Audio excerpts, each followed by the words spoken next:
Here in New York City, where I live, we had a stop and frisk policy where the police could basically just stop you without probable cause and, check to see if you have any contraband on you in a free country. And when they did that here in the United States, something between like 85 and 93% of all people stopped were Black and Hispanic. Even though, they're looking for marijuana, all these things. Here in New York City, whites and blacks use marijuana at the same rates. But somewhere around 90% of the people being stopped to see if they had any were Black and Hispanic. So it was a rule that applied to everyone. Yeah, but there's more likely to get those people. Right.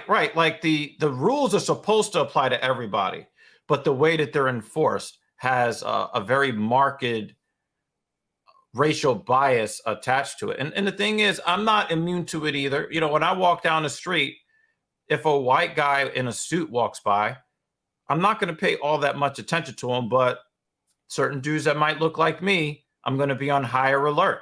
I'm not saying that racial bias is a bad thing, because we all have racial biases. Even you, listener, even you, viewer, you have racial biases.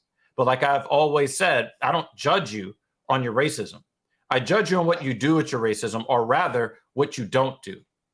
If you're not out there actively harming other people with your racial bias and interfering with their right to live life the same way you should have the right to live life. If you're not out there doing that, your racial bias, you're free to have it. I know that you have it because I have them. We all do. And that's just a fact of life. So to me, I don't look at that as an indictment of your character if you have them. But if you're harming people in furtherance of that bias, that's when I have a major problem with you. So I just want to, just kind of give that illustration to understand that in many cases, white people are struggling financially, or white people struggle financially in a lot of parts of America the same way Black people do. So a lot of them are looking around you saying, well, I have all this power because I'm white, but I live in a double wide.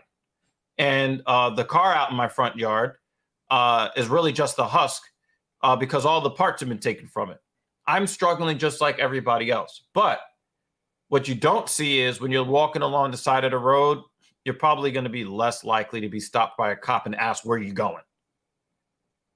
When you're driving your rust bucket and you make a minor traffic infraction, you're going to be less likely to be pulled over. And it's something that even law enforcement admits to. So, is it implicit biases? Yeah. Is it something that the country is built on systemically, so it's hard to break away from? Yeah, but I'm not going to judge you. I'm just not going to judge you. He said, how can you sit there and say people you don't know have racial bias? Because that is how we are designed as human beings. That is part of human nature. It is literally part of human nature. See, the human brain is constantly evaluating information every millisecond of every day. So what the brain does to make sure that it doesn't overheat and then explode inside your skull is that it offloads certain information in different ways. One of the ways it offloads information is to compartmentalize, to put people in certain boxes, to put them in certain categories so that you can make a snappier decision and not use a lot of brain power in order to understand whether there's a threat there or whether there's safety there. And one of the main differences that you can look at somebody is, do they look like you?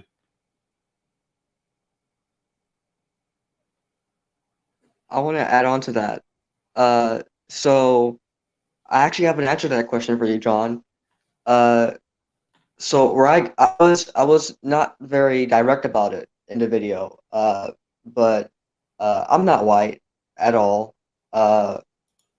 However, I know Evil. I know when we talked yesterday, you said, yeah, the country not sure if accepting was the word you used, but you said that when it comes to white people and white sounding black people.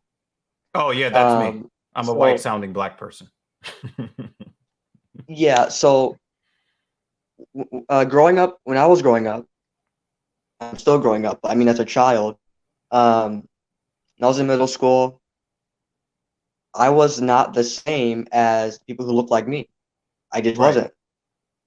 The behavior traits in me as a person and the most common trait in people that look like me, two completely different people.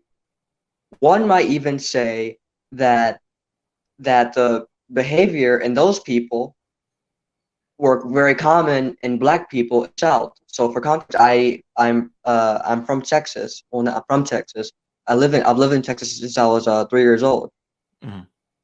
You can claim One might say Texas. that those behavior traits, how they carried themselves in school, was very common in black people in that community, in that environment. Hmm. The level of ignorance that they had toward the education system, uh, and just the way they handled the way they approached life. It was ignorant. It was ungrateful, dismissive. Um, there were things wrong with it. They were not focused at all. Their focus was their focus was what have you got on your feet? Who's dating who? Uh, it was never, are you doing your schoolwork? Are you bringing a backpack to school or at least a pencil to school? This was how people who look like me acted. This is how they acted in my middle school and in high school. So I grew up with a bias toward people who look like me because of what I grew up with, because of how they treated me for not being them. I didn't That's care exactly my about experience. That's I exactly my didn't experience. yeah, look, so I didn't care about wearing name brand shoes. I didn't care about I didn't care about the things that they cared about. Uh and since I was focused, I was ahead of them because they weren't focused. They were focused on the things that aren't going to matter when they graduate high school. Hmm. And Basically, they took that out on me. They gave me a hard time. They always had something to say to me, even if I didn't know them. Hmm. They always had their eye on me. They always wanted to get a reaction out of me. Hmm. They really loved giving me a hard time. Something tells me in hindsight, I just excited them. They looked forward to giving me a hard time and doing XYZ. Hmm. Because I wasn't in their pack and I was ahead of them and I was doing things that I am still doing now and I'm benefiting from. That was around the time that I started uploading to YouTube. What were they doing back then? So in middle school, I was doing YouTube. Hmm. I was doing YouTube at that time. What were they doing if I were to ask? They'd probably say nothing but trying to pull women, trying to get girls pregnant at an early age. And that was the case.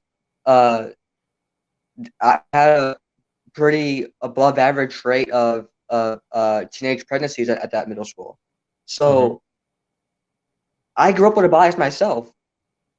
I find it harder to be attracted to people who look like me because of all I know of them growing up. Now, I'm not gonna hold it against any new person I meet. I'm not going to despise people or hate those me because I don't know those people. The new person that comes into my life, I don't know them at all. I can get to know them, and they can remind me of who I grew up with, but and they also can. So I agree. Well, I definitely grew up with a bias. I definitely still have a bias because I have a bias toward my own people, and then I have a bias toward people who don't look like me because those people did not treat me like that. Those people, those people are not the same, and those are people that they were much easier to respect because uh because basically I was able to get down with those people. I was able to be tolerant of them because they were tolerant of me and accept me for who I am. Uh, so yes, I agree with Evo. he can say that based on our experiences, yes, people we don't know also have racial biases because he didn't know that about me. I didn't know that before this. And so I can presume the same way that we all experience each other and experience our own life and bias we have. Yes, that does include a racial bias. Uh, and yes, it's designed in who we are as human beings because that has me, like Evil said, categorizing people box by box. Okay, so these people are probably like this, probably like that. These people are okay, a little bit different or better based on my experience. So yes, John Bond, I believe that you have some experiences in your life. Uh, I don't think everyone acted the same. I don't think everyone treated you the same.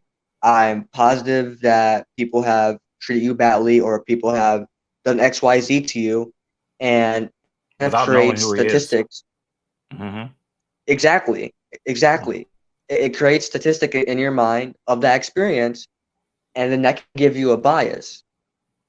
So yeah, I agree with Absolutely. you, Evil. Yeah. But I also see what you're trying to say, John Bond. I Yeah. just and it's good when we disagree. And hopefully that example provides some clarity.